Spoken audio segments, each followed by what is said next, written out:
There you go. Hi, everyone. It's Artie from the Human Chapters. Um, Before we start our conversation, I'll explain what the Human Chapters is about. Humans are living narratives with a past, present, and future. These narratives constitute of a number of chapters across the lifespan. The aim of these chapters is to highlight one part of their life and unpack its connections to other chapters within that narrative. I don't care whether people are natural storytellers, but I truly do believe each person has a worthy story to tell. An acknowledgement to country. We acknowledge the traditional owners of the land on which we are. We pay respect to their tribal elders, past and present and emerging. We celebrate their continuing culture and we acknowledge the memory of their ancestors.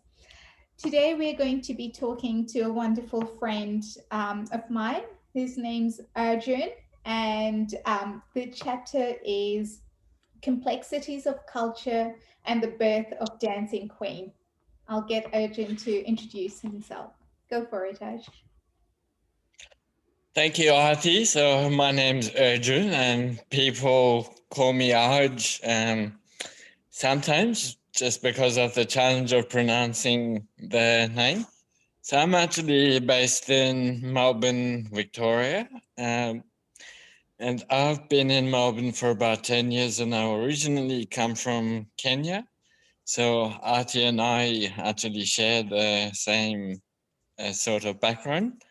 Uh, and I'm pretty much going to be talking about one of the main chapters of my life, which continues to evolve as I morph and grow, which is going to be about the cultural complexity that I am born into, being the Indian culture, but what it has been like a gay male into that culture. Uh, but the other side of it is what it has been also like being as a mental health nurse in an Indian community and the complexities that have come with it as a challenge and barriers that I've had to face. And the birth of Dancing Queen and how it's actually come through. Beautiful. So, Aj, take us through your journey of from when you discovered your identity as a gay male and what the unfolding has actually been like, given the deep complexities of our culture. Sure. So before I actually go into the chapter itself, so this is actually going to be a follow up to something that I did in the Human Book Club in September last year. And it's probably going to be something to explore more about myself and touch base on. And I'd also like to say that, yes, my chapter, as much as it is a living chapter, it might remind other people of what they have gone through and are going through. And I do apologize if this brings memories that you didn't want it to, or are still learning about your own self in that manner. Uh, and I do respect everyone's choice and you trying to actually create your own identity in that self.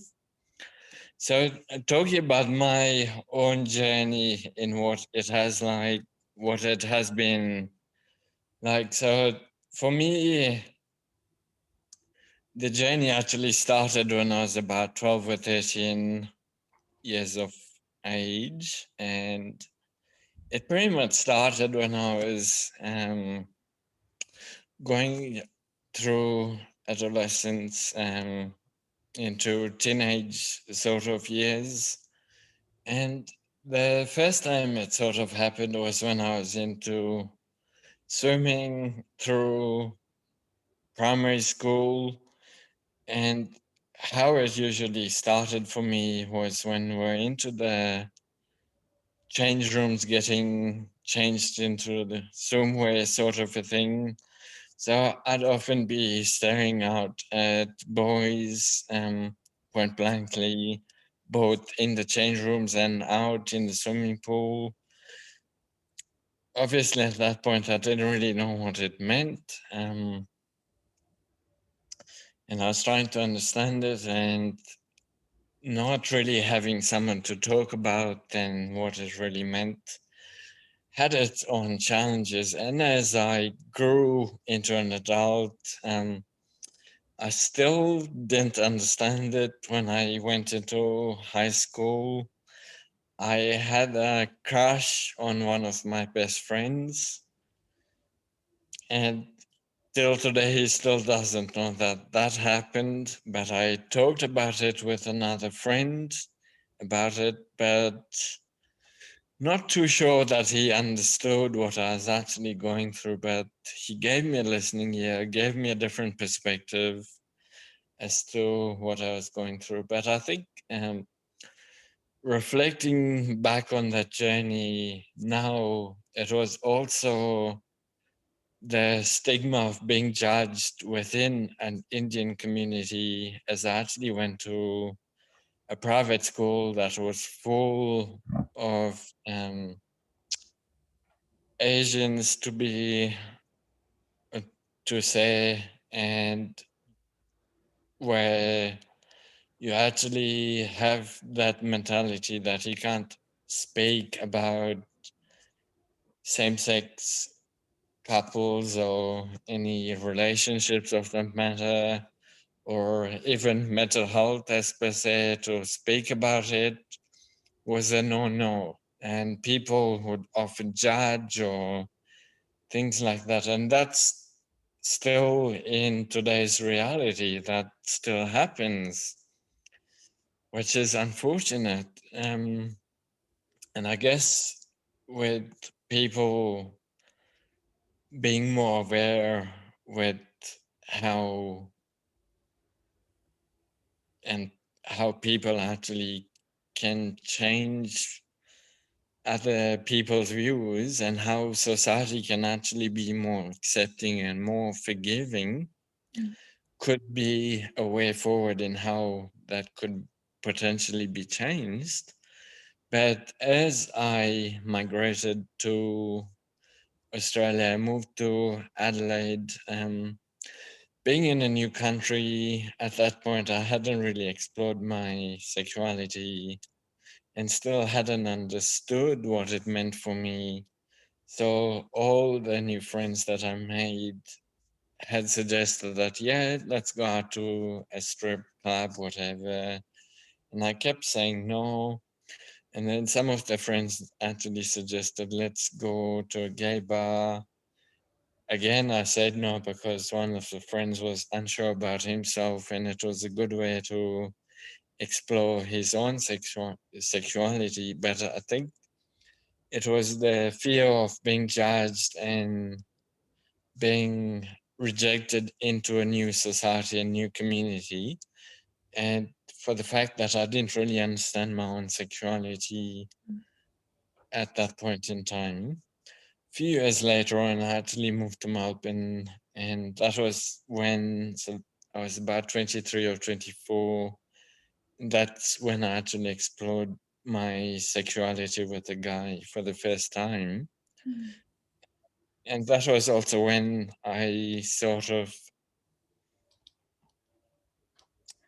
decided to pursue that pathway for myself and understood what it was for me. Uh, I didn't really fully accept myself as a gay male until many years after, Mm. because I was still battling the whole societal expectation from family.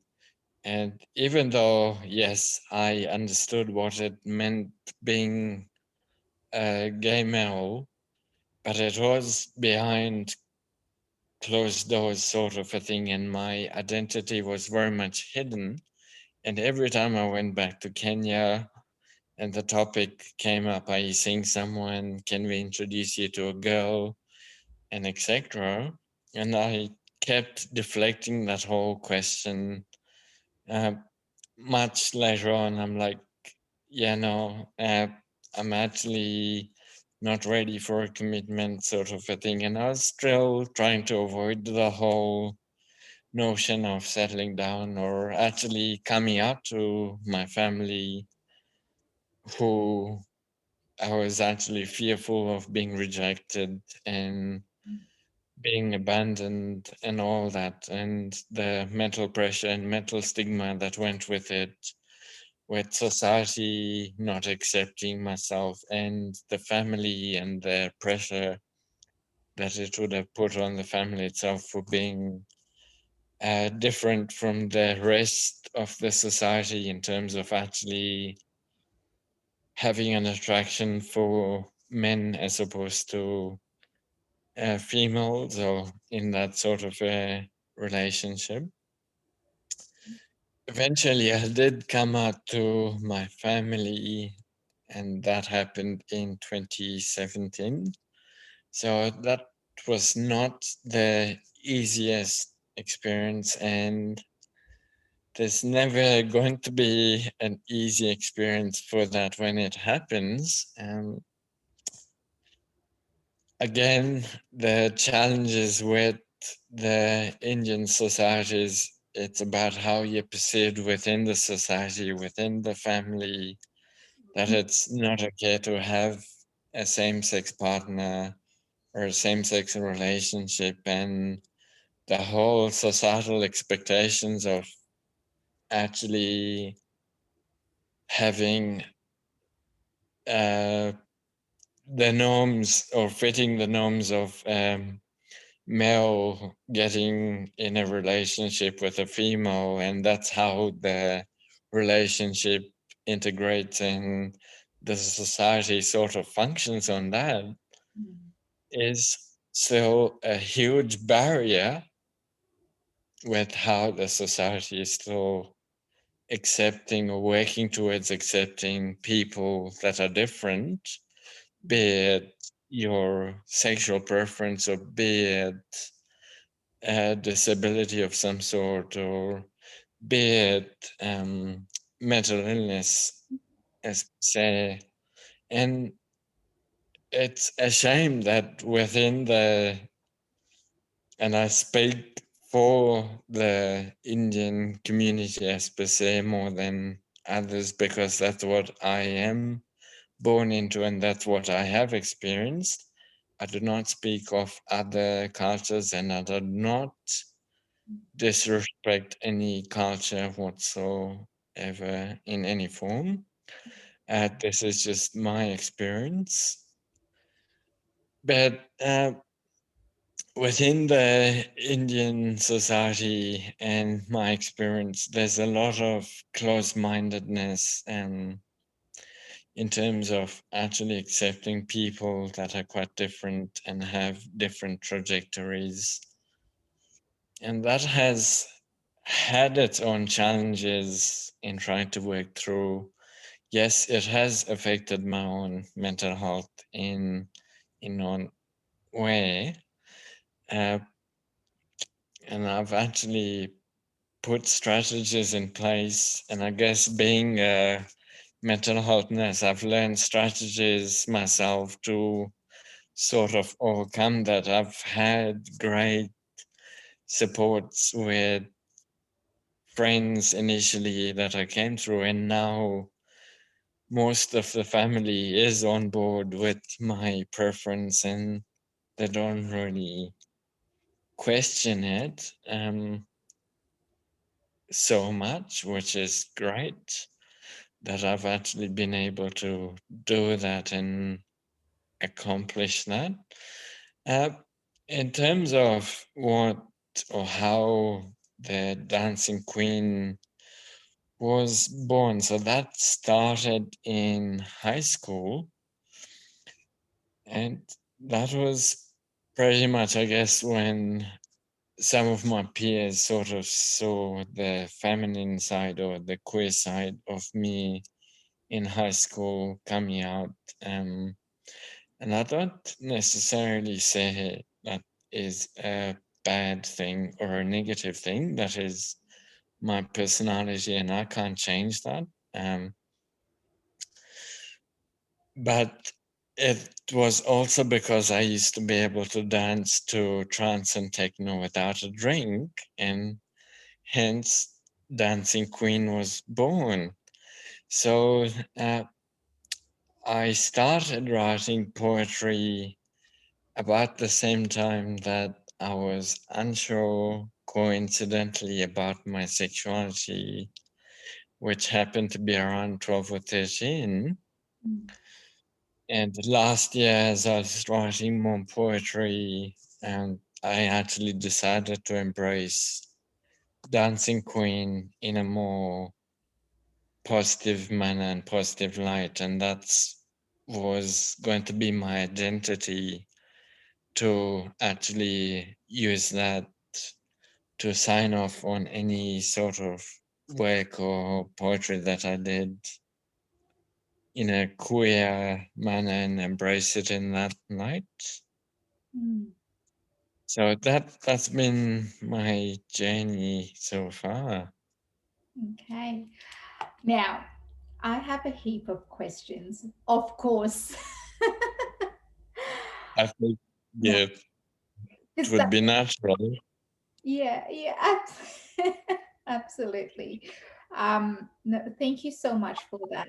I don't even, I can't even imagine what it would have been like for you, and therefore, my questions to follow. But if there are any questions that you're uncomfortable with, please just feel free to decline it, and that's perfectly fine. My first question is, what was your personal perception of sexuality prior to you exploring yours? Look, so I think that is quite a challenging one for me to sort of give. I don't think there is a black and white answer for it. So before I fully accepted myself as being a gay male, I thought I might be bisexual. Then I was actually in a long distance relationship with someone of the opposite gender. Mm. But even at that point, I was more inclined and attracted towards guys. So I'm not really sure how my sexuality, or how I understood my sexuality at that point. Yeah. Uh, but even when I was in the long distance relationship, I think it was quite evident that I had an affinity more towards men as opposed to females. Yeah.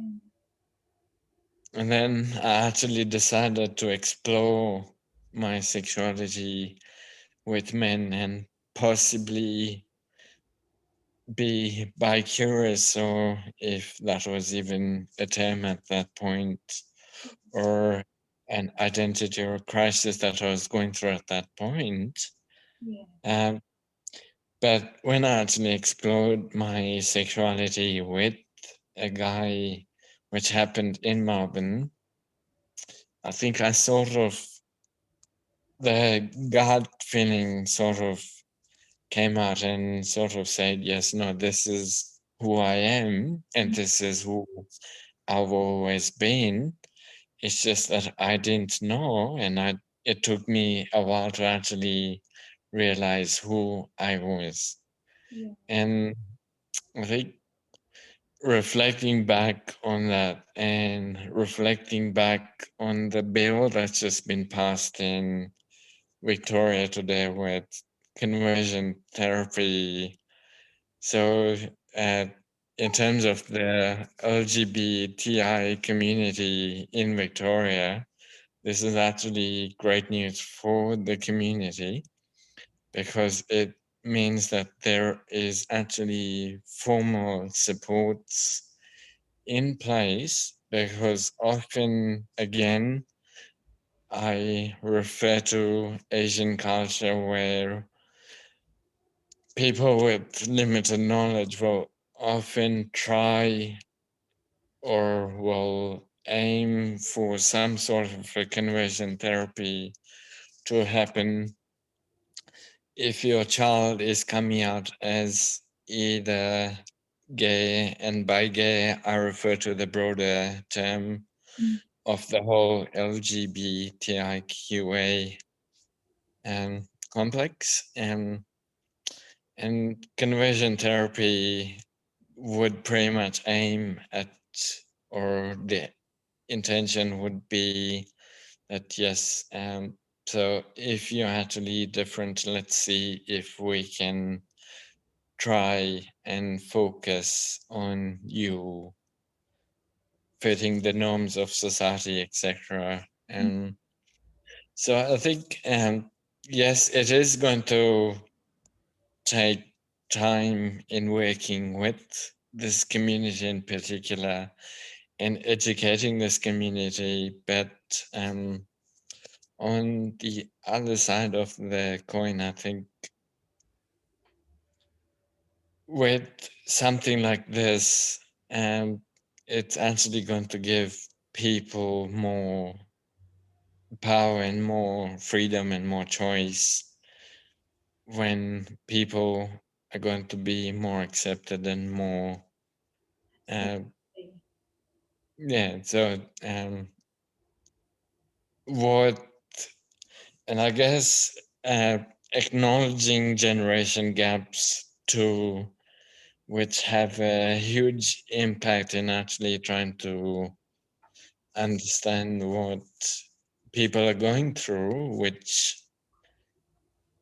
can often have negative consequences in trying to accept people that are different Mm. or have different sexual preferences, especially within people of different cultural complexities. Yeah, Uh, absolutely. that My yeah. question. So my other question was, this is in relation to societal expectation within the Indian community that we're from.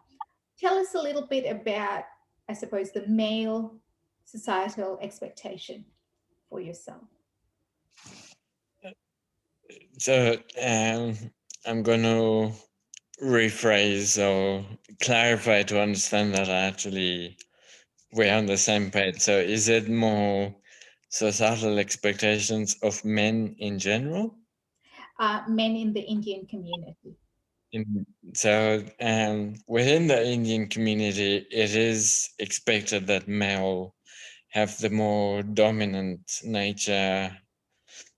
So they're going to be the bread earners pretty much, or undertaking labor intensive roles, or whereas the females would be pretty much looking after the family and having the family connections, uh, having a bigger role in society, etc.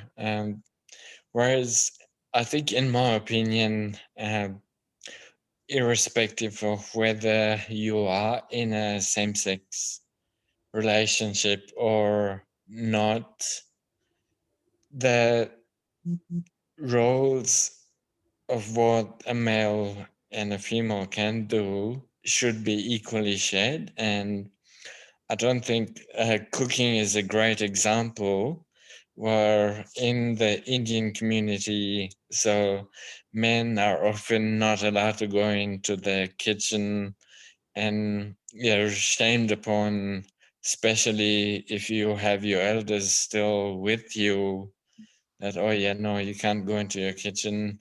It's a no sort of a thing. And if you go into the kitchen and if you're actually cooking, you're seen as weak and you're not able to look after the family and things like that. And it's the whole expectations that the society has, which can affect someone that is different. So, uh, gay men, for example, do are very passionate about cooking, which happens to be one of my passions. So if I was told no, you can't enter the kitchen and you can't cook, I think to me that would be saying, well, you're taking away my identity from me. Yeah. That But it's also believing in equality. So if if a female can do that, why can't men do that in the same notion? yeah. And it's trying to work with a society that has that expectation and have one set of mind that it has to be done in a particular manner, Mm, but there is a difference. And what do we do about when there is a difference? yeah. It blows my mind, because when it comes to professions of being a chef or a cook within hospitality, I don't know that many people bat an eyelid, if that's the chosen occupation. Yet within everyday sort of households, it's a big deal. But yeah, Yeah, it's interesting that you actually make that observation, but and I think I agree with you that we have many chefs that are actually male orientated, and especially if you look at Indian culture or Asian culture, many chefs are yeah, males, and it's okay if you're doing that in a professional capacity because you're the bread earner, but then you can't do the same thing at home. yeah. That's right. It's the bread earning kind of category that it places them under. Yes. Mhm. Which, in my opinion, I think is, and to change a society's thinking is going to take time. Mm, Just like accepting people that are different is going to take time. absolutely. My next question is in relation to mental health. And you mentioned that you didn't have anyone to actually talk to, confide in, during your childhood, actually your teenage years. What was the mental health impact on you at that stage? So for me, I think the constant notion of being rejected, the fear, um, the expectations that I may have had on family, and the broader extent on the family that it would have had should I even be talking about it, because um, and I am sorry to say this, but it's still a reality talking about mental health, or if someone is, say, it's easy to accept that when someone has high blood pressure, you will talk about it and say, yes, I've got high blood pressure, or you've got cholesterol. But then when it's mental health related, could be as simple as depression, but it's not accepted within the society. And that has its own implications Mm, on people actually going through it. yeah. And I think for my journey, not having that connection and not having those supports in place, yes, it did affect me. Uh,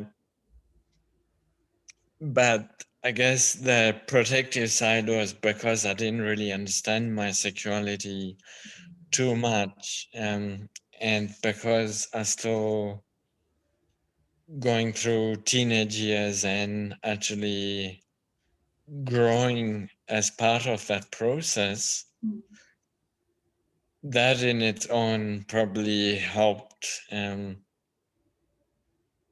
because I didn't understand what was going through me at that point. Yeah. And then my second part to that question is, so you moved to Australia for your studies, and that's where you had an opportunity to actually explore your sexuality at that point. What was the mental health impact then in that particular? So, when I first moved to Australia, even though I was thinking and curious about it, I never acted on actually exploring it until I moved to Melbourne. So a good 5 years later is when I pretty much said, you know what, I'm just going to go with this. I'm going to try it. And uh, because I was in a new place, and a new society, so the whole fear of actually being rejected, but also understanding a new culture entirely, Mm. had its own implications. Um, and it's about trying to fit into a new society too, that I knew nothing about. And South Australia being more conservative than Victoria at that point had its own implications. And I guess because I didn't know how to reach out at that point, yes, there were counselors accessible through university and all that. But because I was unsure about my own sexuality and never really explored it, I never pursued it in a more professional manner to actually have that investigated. And I was actively participating in college recreation, sports, and university things and activities. And I made friends to actually keep me going through. Yeah. And it was the social connections that I was able to build as part of that process that sort of helped me, even though I was still curious about my own self. I didn't know what it meant for me, Yeah. but being heavily involved in maintaining a lifestyle with university and then outside of university and a balance between the two helped in that sense. Absolutely. That's awesome. So, and then my next question is, you came out in 2017, where you told your family that. Take us through what, like, before, when did you actually decide you were going to tell them? And then the lead up to that moment where you actually said, this is what it is. So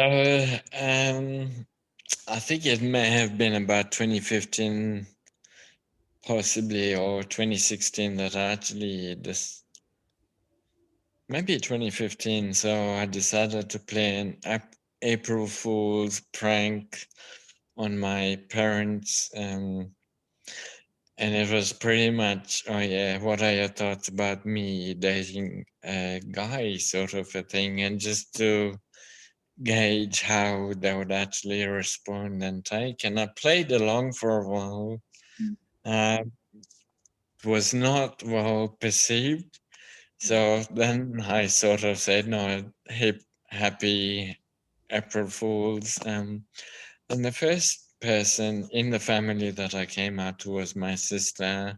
So I'd gone down to visit my sister. We're having drinks, and then she brought the whole topic up about, are you seeing anyone or whatever? And I'm like, yeah, casually. I pretty much said, yeah, I've been talking to this guy, etc., etc.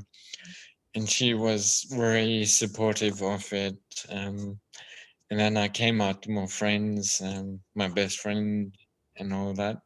And then 2017, I'd actually gone back to visit the family.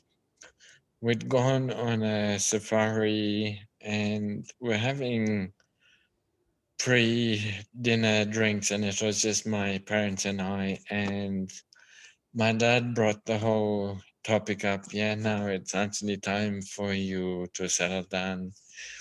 So I didn't have any more ways that I could deflect myself, because all this time I'd say that no, I want to focus on my studies, or no, I want to uh, settle down with a house, etc., etc. No, I didn't have any of that. So he pretty much said, yeah, no, it's nice. It's time that you settle down, find yourself a nice girl. Um, and that's pretty, maybe I'll go a step back. So before pre-dinner drinks, we were having, so mom and I were having a swim in the afternoon. Dad was having an afternoon nap, and mom pretty much goes, yeah, are you seeing anyone along the lines of that? Um, and I said, yes, I am seeing a guy, whatever. And the whole, so she was pretty much going through the whole acceptance thing. And yes, it's not okay to be in a same-sex relationship, sort of a thing. The whole notion of generational gap was also playing into her mind. And I guess societal expectations was probably going through her mind. So that's when I came out to my mom initially.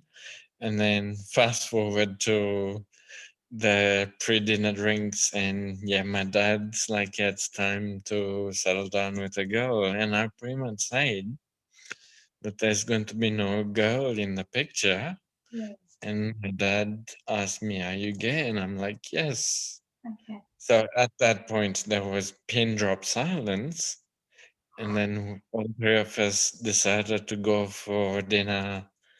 Um, Throughout dinner, all three of us didn't really speak. And we were scheduled to go for a safari the next morning. So, mom and I went, and dad was literally a no-show. And I asked mom, yeah, what happened? Yeah, dad hasn't slept and he's not going to come through. Mm.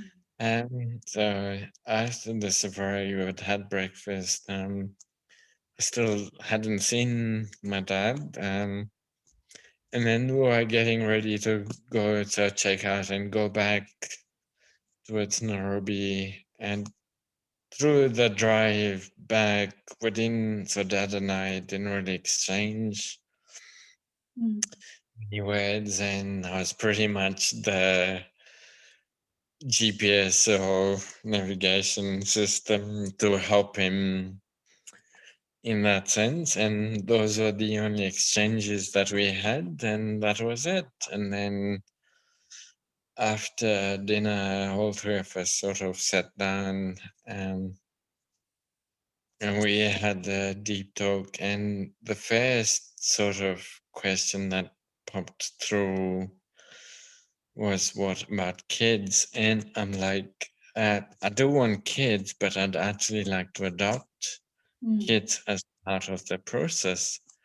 And I think what was going through his mind was gene preservation and things like that, which is a societal expectation within the Indian culture to preserve your genes and carry on the legacy of the name, etc. So if you're a male in the family, it is expected that you will have children and continue on the legacy. And yes, we did have difference of opinions in what we actually wanted. And I had one more week before I was flying out to back to Australia. We hardly spoke, and there was a lot of tension in the family that was clearly affecting all of us. And then my sister had to intervene in that sense, like, what is going on? Uh, why aren't you guys speaking, sort of a thing? And that point, we started saying hi, hello, sort of a thing, but it was very basic. And when I returned to Australia, so mom and I were speaking, but dad and I didn't really speak for probably a good few months. And it would just be the hi, hello sort of a thing, nothing in depth. And it took a while to actually be on speaking terms. And yes, it has affected me because in one aspect, coming out to my parents, yes, my shoulders definitely felt lighter, but I also lost the relationship that I had with my parents. And that is unfortunately still a work in progress still today. Mm. So, um, acceptance because I am different and because I identify myself as a gay male is still challenging. Yeah. So till date, I am not able to talk about Yeah. my partner or things like that. And I'm like, you know what? So be it. Yeah. That's right. Wow. That, yeah. I can, no, I can't even imagine the emotional roller coaster, from three different parties: yourself, your parents, and just, yeah, what it would have been like for you guys. Um, what what sort of coping strategies, how have you supported yourself through it? So I think the initial phases were quite hard, in the sense that yes, coming out of the family had its own challenge, and trying to work on that relationship that got impacted because of who I am played up. But on the flip side of it, I think having a great support of friends Yeah. that I've been connected with, and they have accepted me for who I am. And it's actually good that the extended family are slowly coming on board with who I am. Mm. But in terms of how I've actually helped myself, so I think working in mental health, I've sort of learned quite a few skills that I've been able to apply on my own self. There's been a lot of reflection and a lot of personal growth that has happened Mm. and that continues to happen.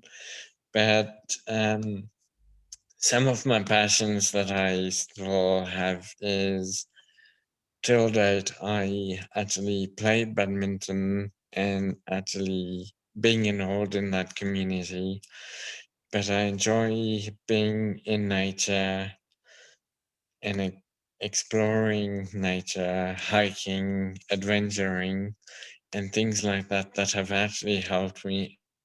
And writing poetry is something that I have been doing when I'm quite distressed. And I've found it quite useful to actually, as an avenue to sort of reflect and also get whatever I'm going through out and deal with it. Mm. But listening to jazz music or classical music has been helping in that process, doing a fair bit of yoga too. So, and then talking to people and engaging in mindfulness activities. So, uh, and then trying to look after myself physically. Yeah. So that does involve in actually trying to exercise, trying to sleep, trying to eat well, trying to hydrate, and looking after all that. And I guess the passion for working in nursing has helped in that aspect. Yeah, absolutely.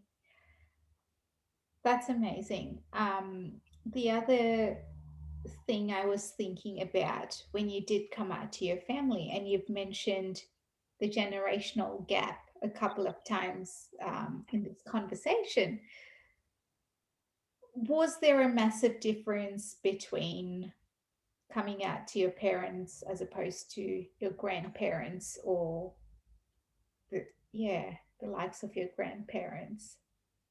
So, unfortunately, I didn't have the opportunity to actually come out to my grandparents because I don't have any Oh, living grandparents.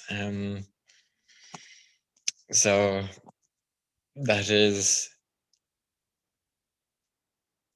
the downside of it. But they would have probably come around in their own way of accepting me because there's a lot of research that has been done with the third generation bond actually being stronger than the second generation, and the love that you actually have for your third generation and the bond that you develop is stronger. So I would have liked to believe that they would have found a way to accept me for who I am, yeah.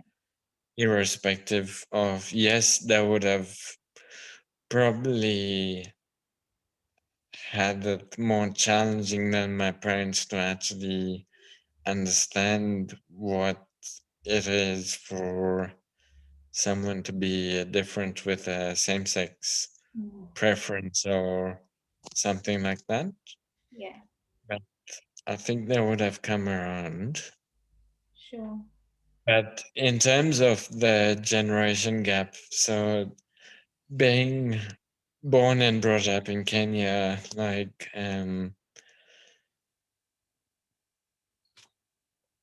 because being gay or being identifying yourself as gay or within the broader community is you're still within closed doors or it's a hidden community purely because of the laws within Kenya and the acceptance within the community and the society and the understanding of it. So, because the Indian society is not widely exposed to people of same sex preferences, and because the education system has not really exposed that sort of element into it when you're in your primary, going to your secondary, and all that.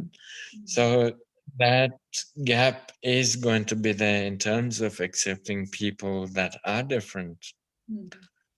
Naturally, if you haven't been exposed to something like that. That's right. So I guess that sort of a generation gap is there.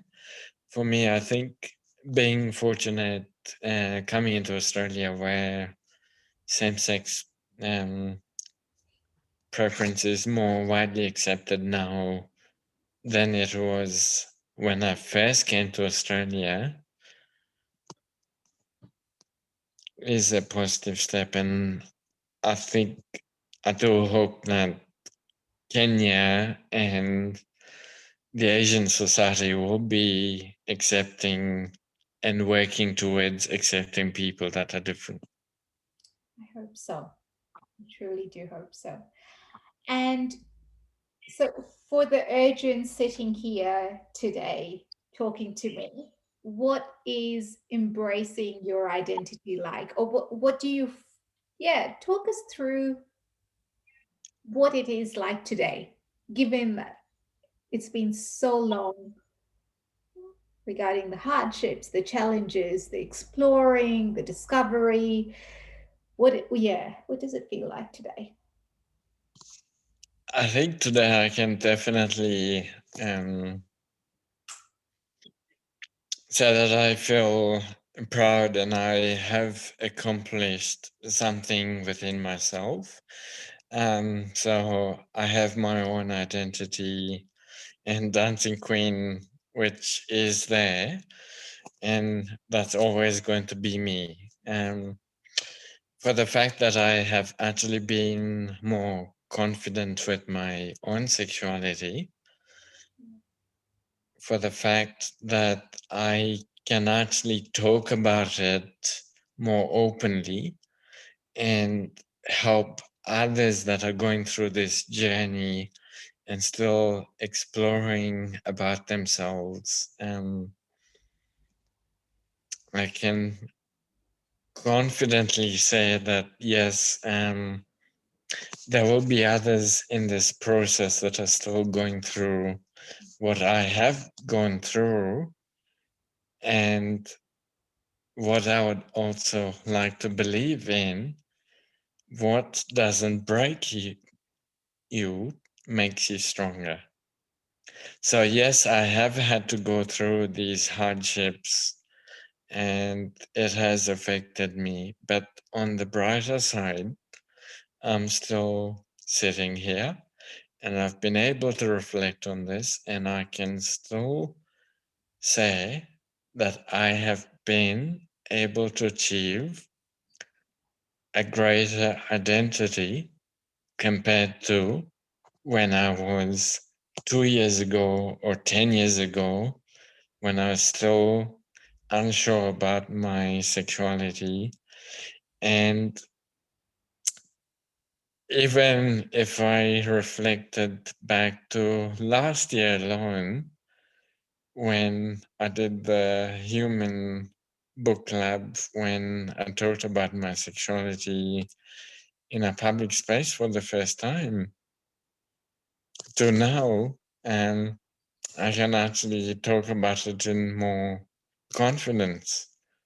Yeah, that's So I amazing. think just reflecting on all that and being able to accomplish the little wins and the growth that I've had within myself, um, to create the identity that I have, and still it's an evolving process. Yeah, that's beautiful. Before we do wrap up, has there been any question or any points you've wanted to express or state and you haven't been given an opportunity to do so? I haven't asked you a particular question. I think not. I think because it is an area that is always going to have constant growth. And as the saying goes, curiosity kills the cat. Hopefully, not in this case. Hope not. Uh, hopefully not. But I would, I cannot think of any comments or questions that I have at the moment. But I am open to doing another lot should there be questions that do unfold. Sure, absolutely. So, And I would like to say thank you to yourself for actually organizing this and giving me the opportunity, and to all the listeners and the viewers that will actually get around to listening to my chapter. And I also acknowledge that yes, this is not um, a straightforward chapter, and it's not an easy chapter that has its own motions. But um, I do not. The intention of this chapter is not to cause any disrespect to anyone, mm, any society, or any culture, or any race. And the intention is not to bring anything that has been earthed to be unearthed. So I do apologize if any of those memories have been resurfaced. yeah, but Adrian, you apologize, but this is your chapter. You like you've lived it and you're living it, and this is what it's been for you. And I think it's important to acknowledge that these conversations are about the person and the person's chapter as opposed to generalizations or any of that. Yes, there might be generalizations to some extent when we talked about stereotypes and, society pressures or things like that. But what you went through is very much a part of you. So, yeah, And I do agree with you that yes, it is my own chapter, but given the complexity of the chapter, right. it may bring out trauma in people. Yeah, Um, no, similar sort of. So yeah, I absolutely understand. And it's, yeah, beautiful to be able to say, but yeah, just in that apology sort of sense to go, yeah. Um, the final question I had is, okay, I have three people in mind and two key takeaways for each representative. The first representative being a person that's exploring their sexuality. The second representative being someone that is trying to understand what this is all about. And the third representative being the person's friend. Could you give us a couple of, yeah, one or two takeaways for each representative for people watching this? okay, so I am going to try and do all three, but you might have to bring me back to all three. Yeah. So, uh, just to clarify, it is the person going through something like this, Yeah. the person's representative, so like a friend, Yeah. and the third one was. It could be someone that's understanding what it's like to be in your shoes. So a family member or yeah. I had so maybe re-throw the questions because I think I've got them mixed up. That's all right. So just a little bit of so key takeaways, as in a bit of advice that for someone in your shoes, someone that's a family member that's trying to understand, and a friend that's supportive, but what can they do that might be a little bit more supportive or a little bit, yeah, deeper. So I think in terms of someone that is in similar shoes to me, is where you've actually gone through the journey yourself, and be supportive of other people that are in the process of actually exploring what they're going through, and avoid putting a label on people that are actually going through. In terms of the person that is unsure what they are still going through, or curious about what they're I would say you are not going to know until you try it, which is how I knew that, yes, I am gay, even though I was thinking about it for many years. Um, but I was not sure until I actually tried that side of me with a guy. So, in terms of a family member trying to understand what it is and how you can support the person that is going through this journey and has been through this journey, try to have an open conversation with the person that's actually been through this. Mm. And what I would also say is, yes, you're going to have your differences in opinions, but, and I also understand that you may not understand what a same sex relationship may equate to, etc. But that does not mean that you cannot talk to the person that's going through this, because at the end of it, we're still the same person behind it. So don't judge us differently just because we're different. Mm. Try and reach out, because the person is trying to reach out in their own way. Yeah.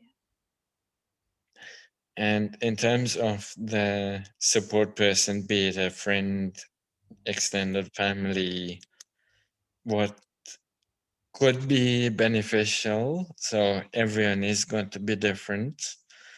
Um, I guess having that open conversation with them and supporting them with what they're actually going through. See, what has been helpful for me when I talk about my partner with my best friend is trying to see if they're a good fit for me, etc. And we'd try and have a dinner together and talk about it. Mm. So that has been helpful for me. So I think it's trying to identify what is going to work for the person that you're trying to support as a starter, but having that open conversation with your support person would be beneficial. Awesome. Thank you so very much for that, Arjun. We'll wrap up here. I can see this. I'm so dark, which must mean yes, it's time to head off. But it was so wonderful So My name in Indian culture also means white light. White light. Oh, there you go. How wonderful. No, thank you for taking the time to share your chapters so openly when I can imagine how difficult it might be. And for any of the viewers that are listening to this, engaging with this chapter, please feel free to share it with your friends, with your family. It might provide a bit of understanding, it might provide some education, whatever that might be for that person. And thank you, Arti, for this. And if someone has a direct question for me that they're not sure, please feel free to either put it in the comments or pass them on to Arti, and Arti will get them to me, and I'll try and coordinate my response back. Beautiful. Thank you so much.